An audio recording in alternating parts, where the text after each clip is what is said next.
Nós vamos começar hoje uma segunda etapa. Vocês já me conhecem da primeira etapa de tópicos de Teologia Sistemática 1. Agora nós vamos começar, a partir de agora, a Teologia Sistemática 2.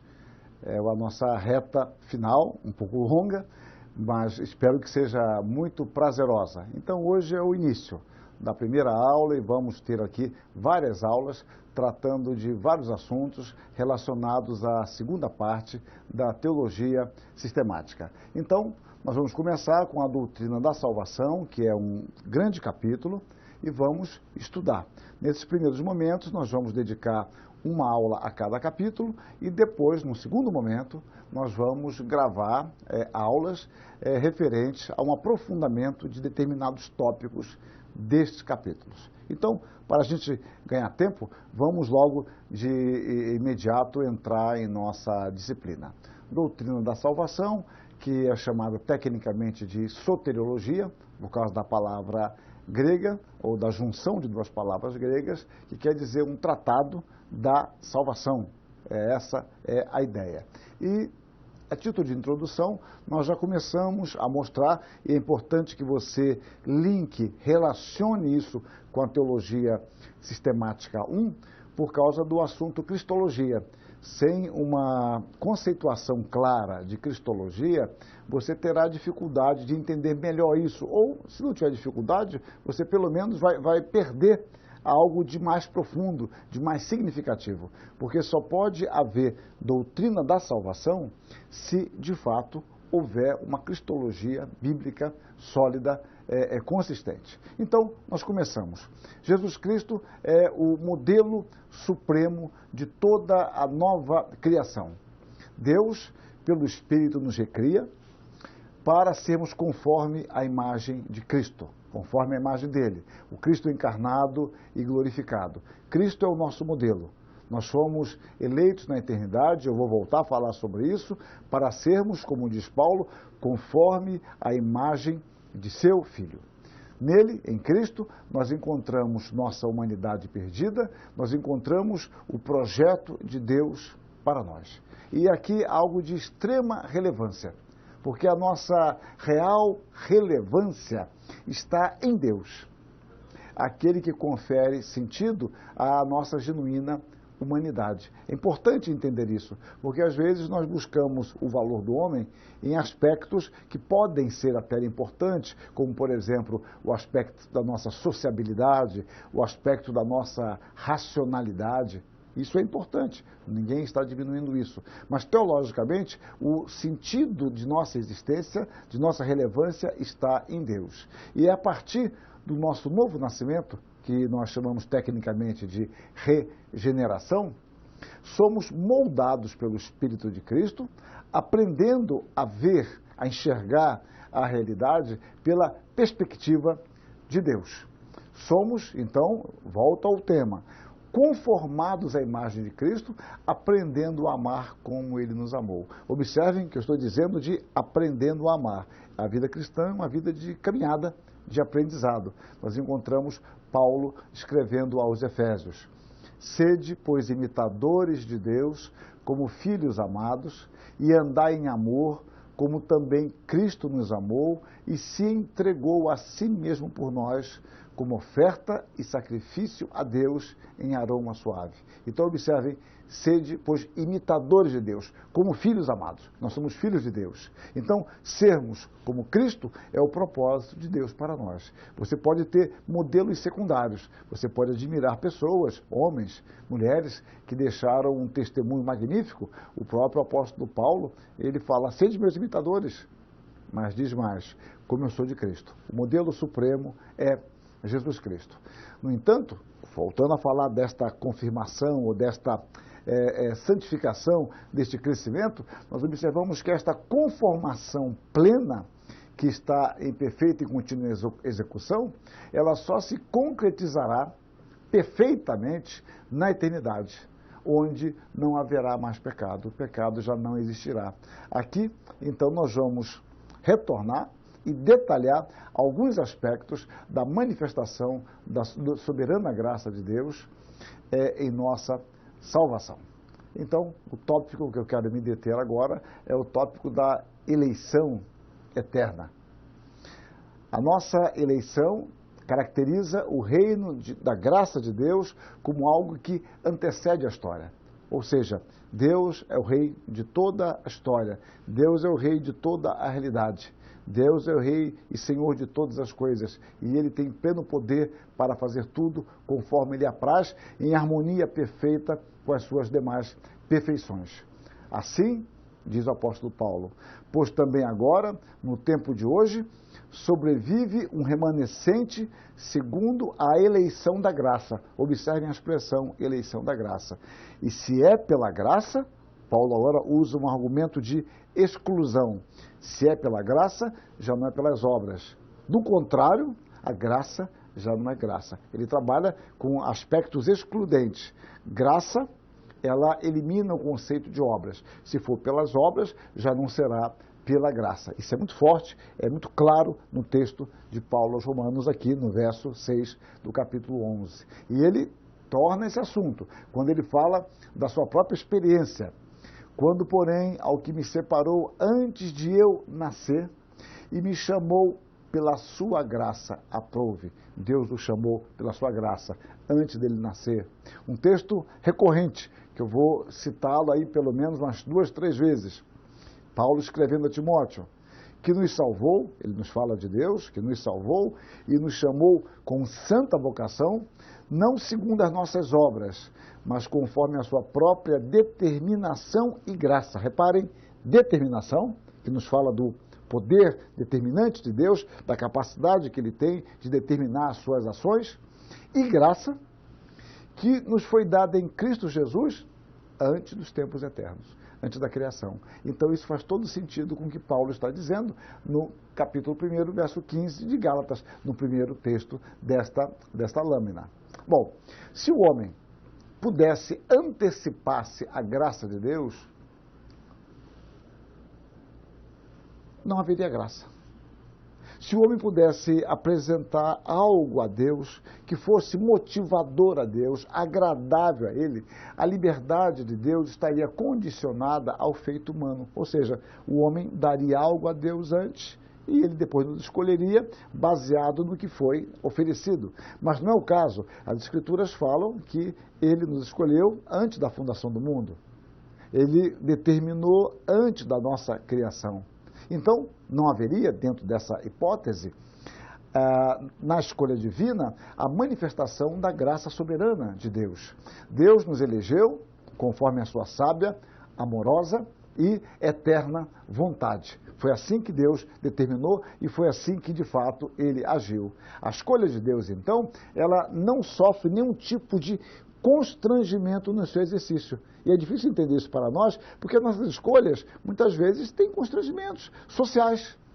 Você não deseja fazer alguma coisa, mas socialmente você precisa fazer. Você não queria uma festa e tem que fazer muitas vezes. Você, às vezes, gostaria de ficar em casa, mas sua esposa gostaria de sair. E você entende, olha, ela tem ficado tão dentro de casa, eu tenho viajado tanto, então é melhor eu sair com ela. Não que eu não tenha prazer nisso, mas eu gostaria de ficar. Então, são constrangimentos pequenos do dia a dia, que isso vale para nós, para nossas esposas, nossos filhos, nossos pais, para todo ser vivente. Deus não passa por nenhum tipo de constrangimento. Por isso que nós não podemos nem devemos tentar buscar razões para a nossa eleição fora do beneplácito, da bondade de Deus. Deus não tem razões fora de si mesmo para agir como Ele age.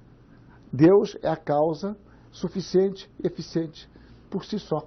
Isso não quer dizer que Deus age desconectado com a sua natureza. Nós trabalhamos isso no curso anterior.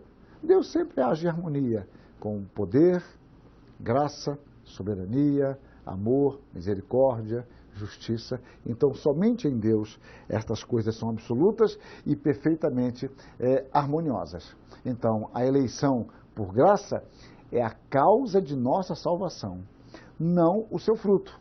Por isso é que seria infantil, seria pueril argumentar que dizer que nós fomos salvos porque Deus previu que um dia seríamos salvos. Né? Então esse tipo de argumento é infantil. Ah não, Deus previu que seríamos dignos um dia. Bom, se Deus previu que seríamos dignos, ou se Deus previu que nós teríamos fé, para que nos escolher? Nós já vamos ter fé mesmo. Então nós já mereceríamos isso mesmo, nós já teríamos isso pelos nossos próprios merecimentos. É um argumento, vejam, bastante falho e elimina o conceito de soberania e o conceito de graça. Então a eleição não é condicionada ou dependente de boas obras, não é dependente de nossa fé ou mesmo de previsão de fé. É um argumento também falho quando pensa, Deus previu que alguém creria, né? Então, Deus apenas teria o dom de prever as coisas e agir conforme Ele prevê. Isso não denotaria o amor soberano de Deus. Então, nós não fomos salvos por previsão de fé, mas sim pelo beneplácito, a vontade bondosa de Deus. Então, diz o apóstolo Paulo, diz Lucas, melhor dizendo, relatando a pregação de Atos. Os gentios, ouvindo isto, regozijavam-se e glorificavam a palavra do Senhor. E creram todos os que haviam sido destinados para a vida eterna. Quem creram? Quem creram? Desculpe esse tipo de pergunta. Quem creram? Quem creu, eu estou falando à luz do texto. O correto seria quem creu. Mas aqui, quem são esses que creram? Aqueles que foram destinados à vida eterna. Então notemos, se a fé e as obras são resultados da eleição, obviamente, elas não podem ser a condição de nossa salvação. É o texto que vamos transcrever neste instante, lá de Efésios 2, de 8 a 10. Porque pela graça sois salvos, mediante a fé, isto não vem de vós, é dom de Deus, não de obras, para que ninguém se glorie. Reparem, isto não vem de vós. Está se referindo à graça ou à fé. Tanto faz, isso não atrapalha em nada, não modifica nada a essência do texto. A fé ou a graça não vem de nós, é óbvio, mas vem de Deus. Para quê? Para que ninguém se glorie. Para que ninguém alegue, eu trabalhei mais, eu mereci mais, olha, eu fiz mais, Deus completou apenas com um pouquinho, eu trabalhei 90%, Deus veio com 10%, e alguém fala, eu dessa vez foi só 50%. Não, ninguém pode se gloriar, porque tudo somente é graça, é plenamente pela graça. E ele continua, pois somos feitura dele, criados em Cristo Jesus, para as boas obras, as quais Deus de antemão preparou para que andássemos nelas. Deus é quem prepara as obras para que andemos conforme a sua graça que nos salva por meio da fé. Se as pessoas, e mais ainda, se as pessoas foram eleitas porque teriam fé, elas, no caso, mereceriam ser eleitas. Não há graça nenhuma. Não haveria graça. O que haveria era uma fé meritória. Eu trabalhei, eu iria crer, Deus foi apenas um bom selecionador. Por outro lado, se Deus nos escolheu para sermos santos, como diz Efésios, Tessalonicenses, é porque de fato não éramos. Se éramos, não precisaríamos ser escolhidos para isso. Logo, não foi devido às nossas obras que Deus nos escolheu. A declaração de Paulo, ela elimina qualquer centelha de orgulho por parte do suposto eleito. É o argumento que o apóstolo usa, por exemplo, quando escreve aos Coríntios, 1 Coríntios 1, de 26 a 31. Ele diz, olha, não foram muitos homens nobres escolhidos, pelo contrário, ele está dizendo a realidade da igreja, que vamos e convenhamos, a despeito de grandes mudanças históricas nesses 2000 anos, é a realidade. A igreja não é constituída, em sua maioria, por pessoas de nobre nascimento, de riqueza, de poder. Isso acontece também pela graça de Deus, mas Deus tem escolhido as coisas loucas, simples do mundo para pertencer o seu povo, para constituir a sua igreja. Então, Agostinho, o célebre pai da igreja, escreveu, a graça não teria razão de ser se os méritos a precedessem, mas a graça é graça. Não encontrou méritos, foi a causa dos méritos. Vede, caríssimos, como o Senhor não escolhe os bons, mas escolhe para fazer bons. Não é pela nossa bondade, mas Deus, quando nos escolhe, traz consigo a responsabilidade de viver à altura desse privilégio, que é um assunto que eu vou tratar depois, quando eu relacionar eleição e justificação e santificação. Mas vai ter um momento próprio para isso. Então, eu insisto, qualquer tentativa de se encontrar um motivo em nós que justifique, observe, justifique entre aspas, a escolha de Deus, além de limitarmos a liberdade de Deus, como vimos, equivale a negar os ensinamentos da Bíblia, das Escrituras, colocando a nossa salvação condicionada a algum merecimento humano. Merecimento e graça são conceitos excludentes. Se é pela graça, já não é pelas obras. Do contrário, graça não é graça. Esse é o conceito que vimos em Paulo. Então, o amor gracioso de Deus é proveniente dele mesmo, sem qualquer estímulo externo que o faça surgir ou se manifestar.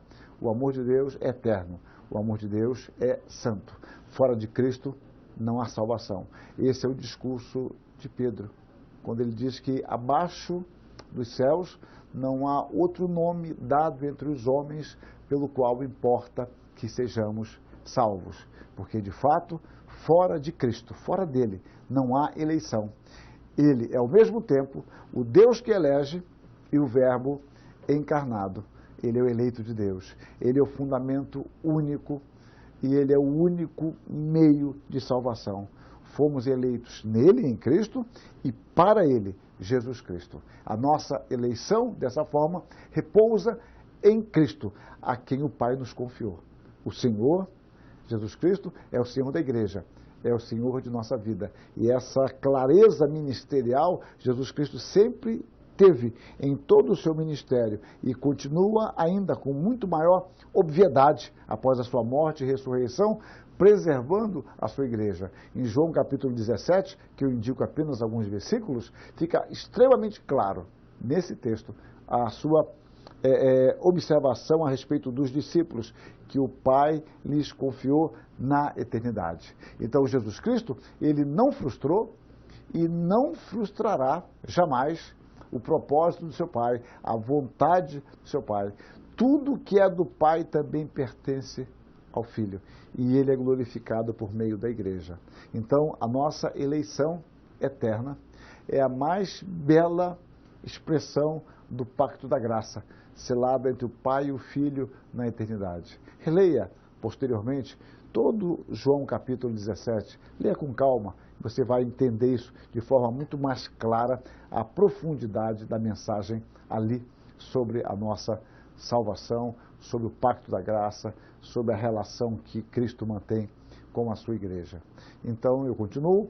Jesus Cristo, o Cordeiro eterno, veio morrer historicamente pelo povo que lhe fora confiado na eternidade, cumprindo assim uma das demandas do pacto da graça. A salvação e todas as bênçãos decorrentes dela são-nos comunicadas em Cristo.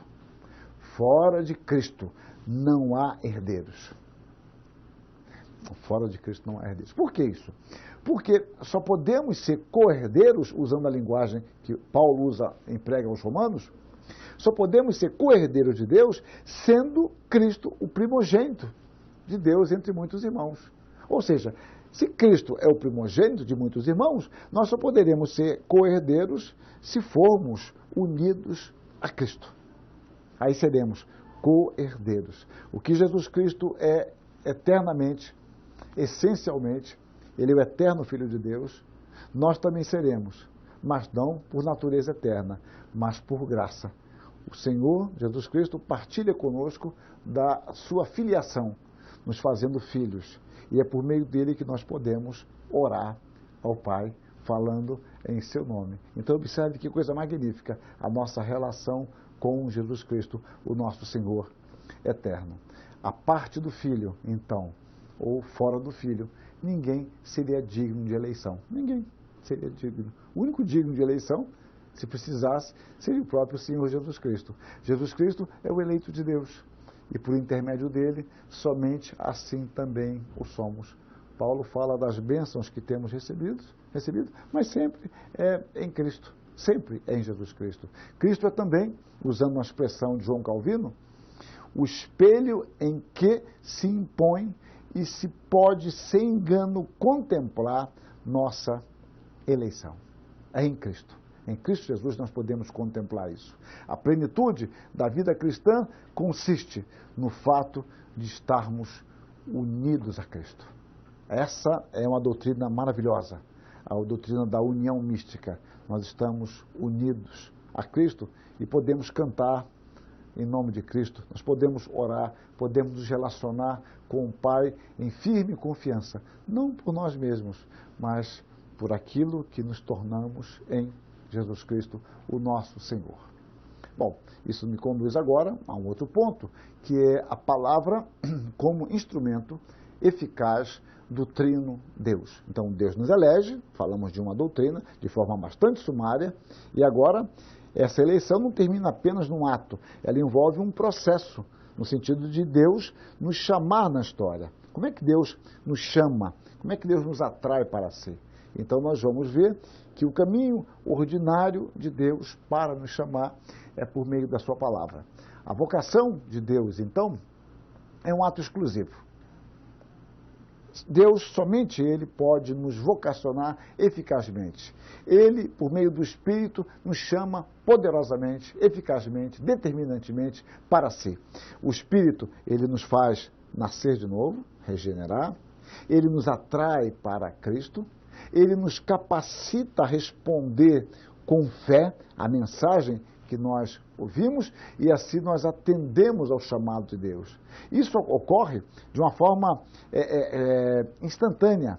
Nós não temos condições de separar isso em termos cronologicamente. Deus, quando nos chama eficazmente, Ele nos capacita a responder. Nós somos declarados justos, assunto que vamos estudar depois. Nós somos unidos com Cristo. Nós confessamos o Senhor, fazemos parte da igreja invisível e assim por diante. É algo, um ato de Deus eterno que se consuma no tempo, na história, mas é impossível para nós separar isso cronologicamente. Nós podemos tentar fazer distinções apenas lógicas, mas não cronológicas. Então, em outras palavras, Deus nos chama eficazmente e Deus o faz conforme o seu propósito eterno. Deus chama eficazmente o seu povo, os seus eleitos. E assim vamos continuando. O seu chamado, dessa forma, não cai no vazio, porque Ele é poderoso para levar adiante o seu propósito salvador. Deus, Ele determina os fins e Deus determina também os meios. O autor de nossa eleição é o autor de nosso chamado.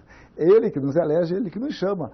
Não é algo separado dele. Então ele pode ficar lá como um Deus tristonho que delibera coisas, mas na prática aquilo não acontece, porque Ele delibera, mas não tem ou não teria poder para executar a sua deliberação. Não funciona assim.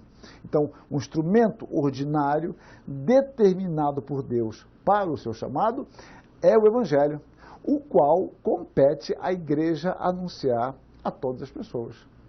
Então, Deus age por meio da sua igreja, por meio da pregação do Evangelho.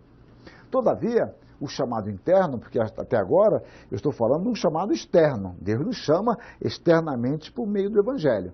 E isso a igreja faz e deve fazer, é a sua responsabilidade. Mas ninguém, nenhum de nós, nenhuma igreja, nenhum pastor, nenhum padre, nenhum mensageiro do Evangelho tem poder para adentrar no coração humano e transformá-lo, ou fazê-lo crer. Então, isso nós chamamos de chamado interno. O chamado interno, que é poderosamente eficaz, é operado pelo Espírito Santo em nosso coração. A igreja anuncia o Evangelho externamente, mas é o Espírito quem internamente opera este Evangelho na mente, no coração e na vontade deste homem. Então, o que ele faz? Por meio da palavra, ele vai nos convencendo de nosso pecado, nos conduzindo ao arrependimento e à fé em Cristo Jesus. Temos aqui um dos dois aspectos da mesma operação divina, né? Esse segundo aspecto é o chamado interno. O primeiro aspecto é o chamado externo, Deus agindo por meio da igreja. Vamos ver alguns textos. João 6. Todo aquele que o Pai me dá, esse virá a mim, e o que vem a mim de modo nenhum o lançarei fora. E ao Pai é uma operação de Deus em nós. Repare, ninguém pode vir a mim se o Pai que me enviou não o trouxer, e eu o ressuscitarei no último dia. Está escrito nos profetas, e serão todos ensinados por Deus. Portanto, todo aquele que da parte do Pai tem ouvido e aprendido, esse vem a mim. E prosseguiu, por causa disto é que vos tenho dito, ninguém poderá vir a mim, se pelo Pai não lhe for concedido. E a Jesus Cristo, carente de perdão, necessitado de reconciliação, já é uma pré-operação do Espírito que nos leva a essa consciência. Outra vez, nós lemos agora João. Jesus Cristo falando, manifestei o teu nome aos homens que me deste do mundo. Eram teus, tu nos confiaste, e eles têm guardado a tua palavra. Quem tem guardado a palavra? Os homens do mundo. Mas quem eram esses homens do mundo? Aqueles que eram teus e tu nos confiaste. Eram teus. Eles têm ouvido e guardado. Volta ao texto de Atos 13. Ouvindo isto, regozijavam-se, os gentios, e glorificavam a palavra do Senhor, e creram todos que haviam sido destinados para a vida eterna. Os que creram intimamente foram aqueles que foram alcançados pela graça e tiveram o seu coração transformado pelo poder do Evangelho. Calvino diz que só quando Deus irradia em nós a luz de seu Espírito é que a palavra logra produzir algum efeito. Daí a vocação interna, que só é eficaz no eleito e apropriada para ele, distingue-se assim da voz externa dos homens. Então entendam, a voz externa, o chamado externo, é atribuição da igreja a fazer. E Deus guia a igreja nisto. A aplicação interna desta palavra é obra exclusiva de Deus. Nós não temos alcance quanto a isso. Na oração sacerdotal, Jesus diz que, aos seus discípulos, diz que os seus discípulos pertencem a Deus desde a eternidade. Sempre nós pertencemos ao Senhor. Antes da nossa criação, na formação, o Senhor já nos amava. E Ele já nos tinha em vista com o seu propósito santo e gracioso. Notemos então que Deus chama os seus por meio da palavra. Ponto. Isso é claro, fica claro para nós. A transmissão da palavra faz parte do propósito eterno de Deus. Claro também isso. E esta transmissão da palavra é um elo fundamental dentro da consecução do pacto da graça, tendo a Jesus Cristo como fiel dispenseiro. Ou seja, a igreja está inserida dentro do propósito eterno de Deus. Há pouco eu falei que Deus determina os fins e os meios. A igreja é o meio ordinário estabelecido por Deus para levar esta mensagem. As Escrituras apontam para Cristo, nos fornecendo um conhecimento fidedigno. As Escrituras testemunham de Jesus Cristo. O próprio Senhor nos ensina, examinar as Escrituras, porque julgaste ter nelas a vida eterna. E são elas mesmas que testificam ou que dão testemunho de mim. A igreja, anunciando a palavra, fielmente, ela está anunciando a Jesus Cristo. Então, Ele nos conduz ao Pai, pertencemos a Deus, fomos chamados por intermédio da palavra, e o apóstolo também, ele tem essa consciência. Para o que também vos chamou, aqui é uma palavra grega kalel, né? A ideia de chamar. Daí a palavra igreja, né? Igreja, que é eclesia, né? A ideia de chamar para fora, eclesia, né? Então está uma relação de chamado, né? De chamado. Para o que também vos chamou, mediante o nosso evangelho, para alcançardes a glória de nosso Senhor Jesus Cristo. Os cânones de Dort, que foram muito importantes numa disputa que houve na Holanda em 1618 e 1619, sobre a questão das doutrinas da salvação, de modo especial, eles se pronunciaram assim, descrevendo como a graça de Deus opera em nosso chamado. Os grifos ali, os destaques são meus. Deus realiza seu bom propósito nos eleitos e opera neles a verdadeira conversão da seguinte maneira: Ele faz com que ouçam o Evangelho, mediante a pregação, e poderosamente ilumina suas mentes. Reparem, o Evangelho, externamente, agora internamente. Ilumina suas mentes pelo Espírito Santo de tal modo que possam entender corretamente e discernir as coisas do Espírito de Deus. Mas pela operação eficaz do mesmo Espírito regenerador, Deus também penetra até os recantos mais íntimos do homem. Ele abre o coração, fechado, e enternece o que está duro, circuncida o que está incircunciso e introduz novas qualidades na vontade. Essa é uma forma de dizer como Deus penetra e transforma o homem, desobstrui todos os impedimentos. E não há nenhum arcano, nenhuma parte secreta em nosso ser que o Espírito não adentre. Isso por meio da exposição da palavra. Então, esta vontade estava morta, mas ele a faz reviver. Era má, mas ele a torna boa. Estava indisposta, mas ele a torna disposta. Era rebelde, mas ele a faz obediente. Ele move e fortalece esta vontade, de tal forma que, como uma boa árvore, seja capaz de produzir frutos de boas obras. Então, ele fortalece, dá vida. São várias figuras empregadas para tentar falar de forma mais ampla sobre a operação do Espírito Santo em nosso interior. Então, a igreja deve pregar a palavra. O privilégio e a responsabilidade dos que pregam, então, esta palavra. Vejam a responsabilidade e o privilégio. Então, ainda que Deus seja soberano no uso de seus meios para atingir o coração do homem, o chamado eficazmente, ele opera ordinariamente por meio da pregação da palavra. Então Deus atua o chamando eficazmente, poderosamente. Agora, ele opera por meio da sua palavra. É o caminho, é um método estabelecido por Deus. Nós somos, portanto, instrumentos externos por meio dos quais Deus age, tornando pelo Espírito a palavra anunciada em algo penetrante, em algo transformador do coração humano.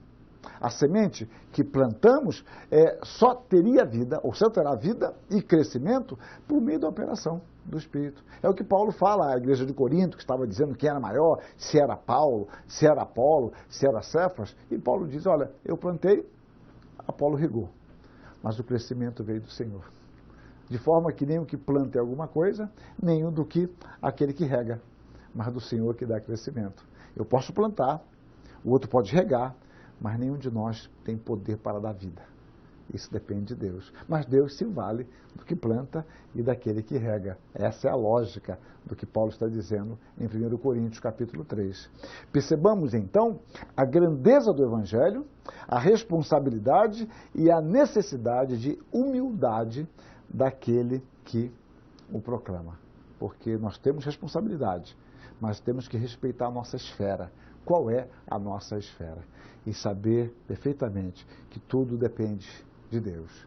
Deus, então, como autor do Evangelho e da pregação, deseja falar e ser ouvido por intermédio de seus servos. Ele amorosamente fala, nos atraindo para si. Devemos entender, portanto, que quando ouvimos o Evangelho, é Deus mesmo falando em nossos corações. Devemos entender, portanto, que quando nós rejeitamos o Evangelho, nós estamos rejeitando a Deus.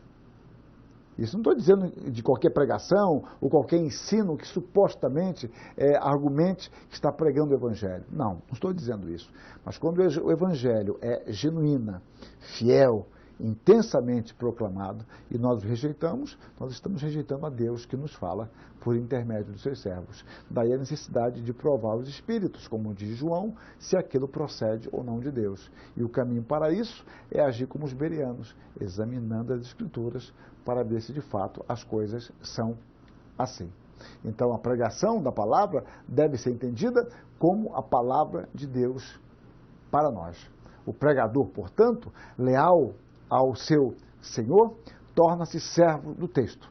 Ele não tem nada a acrescentar nem a diminuir, ele serve ao texto. Nós não podemos tornar o texto em mero pretexto para nossas ideias, para nossas opiniões, conceitos, valendo-se do texto, o texto bíblico, para conferir, por exemplo, uma autoridade às nossas ideias. A convocação é de Deus. É Deus é quem chama. A convocação não é nossa. Eu não tenho poder nenhum para isso, nem relevância para isso. Agora, a convocação é feita por Deus. Deus é o autor do chamado. A autoridade, portanto, de quem prega é decorrente da palavra de Deus. O grande teólogo reformado Abraham Kuyper já escrevera: sendo verdadeiro para com a palavra pura, ele, no caso o ministro, o pastor, é tudo. Sem ela, é nada. É nada. Sem a palavra, nós não somos nada. Essa é a responsabilidade do pregador, ser fiel ao texto. A igreja, ela é alimentada, ela é fortalecida por meio da palavra. As nossas teorias, por mais em moda que estejam e por mais bem aceitas que sejam em nosso grupo social, o clube de amigos devotos, jamais poderão ocupar o lugar da palavra.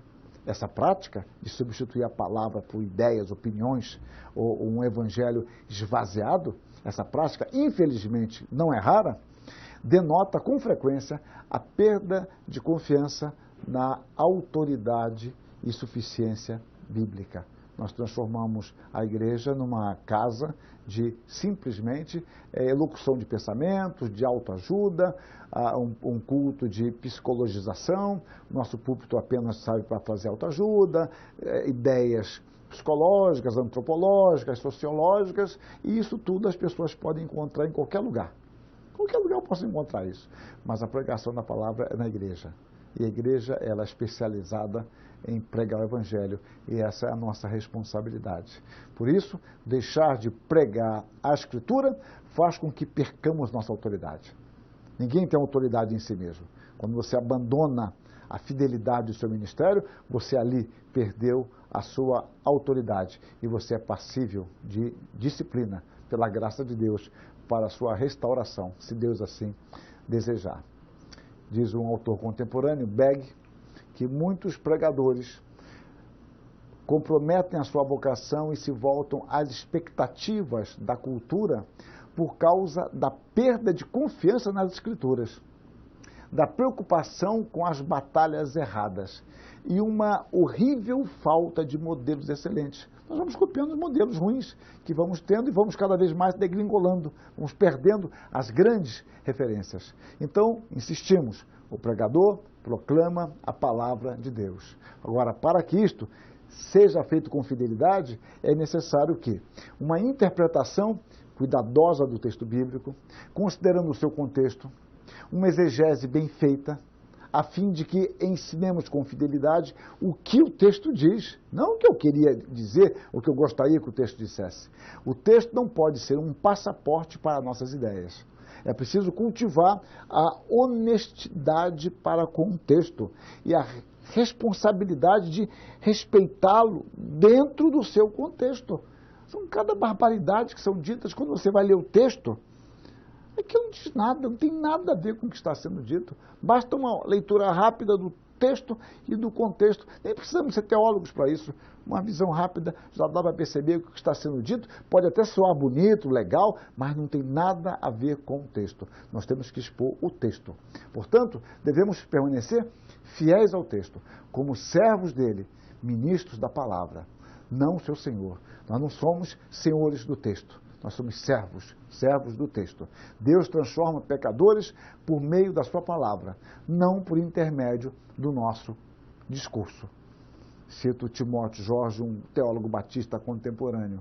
Os reformadores queriam que a Bíblia lançasse raízes profundas na vida das pessoas que foram chamadas para servir. A palavra de Deus não devia ser apenas lida, estudada, traduzida memorizada e usada para a meditação. Repare, apenas para isso, né? Isso é bom, mas não é apenas para isso. E ele continua. Ela também devia ser incorporada à vida e à adoração na igreja.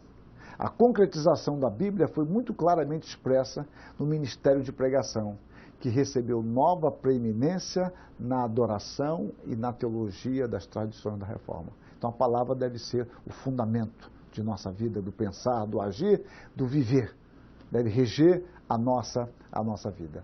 Calvino, então, como um dos maiores reformadores, juntamente com Lutero, fiel à sua compreensão da relevância da pregação bíblica, ele usou, por exemplo, do modo de expor integralmente e aplicar quase todos os livros das Escrituras. Era uma pregação sequencial, porque ele queria que a igreja não fosse alimentada com coisas isoladas simplesmente, mas que entendesse o livro dentro do seu propósito e qual é a mensagem daquele livro que está se ensinando, quais são os princípios ensinados ali, que dialogam, obviamente, com outros textos das Escrituras. Era uma exposição sistemática e contínua da palavra.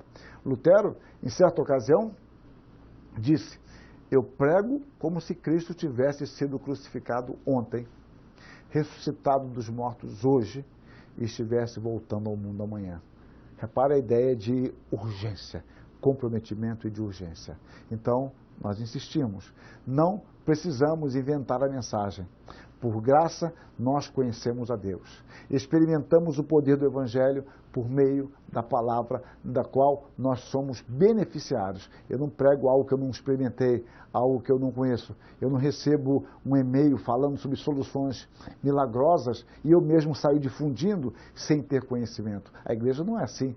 O que a igreja transmite é algo que ela tem experimentado em sua própria existência. Então, o pregador, por exemplo, é o primeiro a usufruir dos benefícios daquilo que ele prega. Antes de proclamar a palavra, antes de nós anunciarmos, nós fomos instruídos, nós fomos confrontados, nós fomos desafiados, nós fomos consolados, enquanto dirigidos pela palavra, elaboramos o nosso sermão. Ou seja, antes de haver um você, há um eu. Antes da mensagem ser para a igreja, ela é para mim. E nós já nos beneficiamos disso, inclusive da correção de Deus. Dentro de uma abordagem mais ampla, toda a igreja tem experimentado a essência da mensagem do Evangelho, dessa mensagem que ela proclama. Afinal, todos nós fomos tirados das trevas para, usando a expressão de Pedro, para a sua maravilhosa luz. Vós, porém, sois raça eleita, sacerdócio real, nação santa, povo de propriedade exclusiva de Deus, a fim de proclamardes as virtudes daquele que vos chamou das trevas para a sua maravilhosa luz. Vós sim, que antes não eras povo, mas agora sois povo de Deus, que não tinhas alcançado misericórdia, mas agora alcançaste misericórdia. Reparem que vos chamou das trevas. É Deus, é quem nos chama. Terceiro ponto, vocação eficaz da eternidade para a eternidade em santidade. Em um mundo de incertezas próprias de nossa própria condição de criaturas frágeis, podemos ter uma convicção que emana da palavra. Porque você vive em incertezas por vários motivos, mas uma certeza você pode ter dentro dessas incertezas. Deus nos chama eficazmente por sua livre vontade e graça. O chamado de Deus é eficaz porque ele é completo no seu propósito. Ele não termina como num projeto de feriado que você pode ter durante o ano. Vários feriados podem ocorrer e você pode ter projeto de viagem e algo de errado. Não. O projeto de Deus se completa todo. Porque o projeto de Deus envolve o princípio, meio e fim. Olha o que diz Paulo, num texto que eu falei que voltaria a tratar dele. Que nos salvou e nos chamou com santa vocação, não segundo as nossas próprias obras, mas conforme a sua própria determinação e graça que nos foi dada em Cristo Jesus, antes dos tempos eternos. Reparem, nos chamou com santa vocação. Ele nos chamou eficazmente. Então, na igreja de Deus, constituída de todos os seus servos, judeus e gentios, vemos aspectos da riqueza, da glória dele manifestada em misericórdia. a fim de que também desse a conhecer as riquezas da sua glória em vasos de misericórdia que para a glória preparou de antemão, os quais somos nós, a quem também chamou, não só dentre os judeus, mas também dentre os gentios. Assim como também diz em Oséias, chamarei povo meu ao que não era povo, e amada a que não era amada. E no lugar em que se lhes disse, vós não sois meu povo, ali mesmo serão chamados filhos de Deus. Deus nos atrai para si, visto que Ele nos chamou para a sua própria glória e virtude. Nós somos chamados, como diz Paulo, à comunhão, ou à koinonia, né, a palavra grega, da igreja. Fiel é Deus pela qual fostes chamados à comunhão de seu Filho Jesus Cristo, nosso Senhor. Ele nos chama para Ele mesmo, e Ele completa a sua obra. A nossa vocação não tem nada em si mesma que possa motivar o nosso orgulho, já que é o próprio Senhor que diz, os sãos não precisam de médico, e sim os doentes. Não vim para chamar justos, e sim pecadores. E estes somos nós, pecadores, miseráveis. Mas Ele nos chamou. Nós somos os doentes, que Ele pela graça curou e restaurou. Nós somos chamados, como diz Paulo, na graça de Cristo. A igreja de Corinto, que se achava superior, vaidosa, Paulo é bastante enfático quando se dirige a ela. Irmãos, reparai, pois, na vossa vocação, visto que não foram chamados muitos sábios segundo a carne, nem muitos poderosos, nem muitos de nobre nascimento. Ou seja, se vocês foram chamados, não há nobreza nenhuma nisso não. Há misericórdia e graça. Sejam humildes, sejam agradecidos. E esse Deus é fiel. Fiel é o que os chama, diz Paulo, justamente aos Tessalonicenses. Deus é fiel. O Deus Santo nos chama à sua santidade por meio de uma santa vocação. Segundo é santo aquele que vos chamou, tornai-vos santos também vós mesmos, em todo o vosso procedimento, porque escrito está, sede santos, porque eu sou santo. Então, a ideia é que esta vocação de Deus, ela envolve necessariamente o propósito de santidade que deve guiar a nossa vida. Não é um chamado a uma vida relapsa, é um chamado à santidade. Isso deve nos guiar. Porquanto Deus nos chamou, Deus não nos chamou para a impureza, mas sim para a santificação. Ou seja, a ideia de chamado, mas para a santificação. Em outras palavras, fomos chamados a seguir os passos de Jesus. Porquanto, para isto mesmo fostes chamados, pois que também Cristo sofreu em vosso lugar, deixando-vos exemplo para seguirdes os seus passos, chamados à vida de santidade. Deste modo, a busca por uma vida santa é um aspecto essencial da vida cristã e é um aspecto da resposta da igreja ao chamado gracioso de Deus. Por isso, irmãos, diz Pedro às igrejas da dispersão, procurai com diligência cada vez maior confirmar a vossa vocação e eleição, porquanto procedendo assim, não tropeçareis em tempo algum. E como é que vamos confirmar isso? Debatendo, provando? Não, vamos provar isso vivendo uma vida íntegra. A nossa vida vai ser uma demonstração disso. A eficácia da vocação divina não é uma coisa abstrata, uma teoria que a gente gosta de discutir pela internet, né? Tem tantos teólogos na igreja, às vezes tem mais teólogo do que crente, porque todo mundo gosta de discutir sobre isso, e não fomos chamados a isso, para discutir apenas em alguns momentos, quem sabe de uma aula de academia. Antes, evidencia-se na vida de um pecador transformado. E eu concluo com essas palavras do Spurgeon, que está correto. Quando a vida de um pecador é transformada, sabemos que Deus o chamou eficazmente. Não podemos saber se um chamado de Deus foi eficaz até que a vida de um homem tenha mudado. Ou seja, a grande evidência de nosso chamamento não é o nosso argumento, não é a nossa capacidade de persuasão ou de agregar seguidores. Não, não é isso. Mas a nossa vida. O nosso testemunho deve ser uma evidência de que o Deus, na eternidade, aquele Deus que nos chamou ou que nos elegeu, No tempo, ele nos chamou por meio de meios externos, ele operou internamente em nosso coração, nos fazendo entender esta mensagem, nos transformando e nos conduzindo cada vez mais a um crescimento, para sermos conformados, como diz Romanos 8, 29 e 30, conformados à imagem de Cristo. Que Deus nos dirija, que Deus nos abençoe, que Deus nos conduza neste santo propósito. Amém.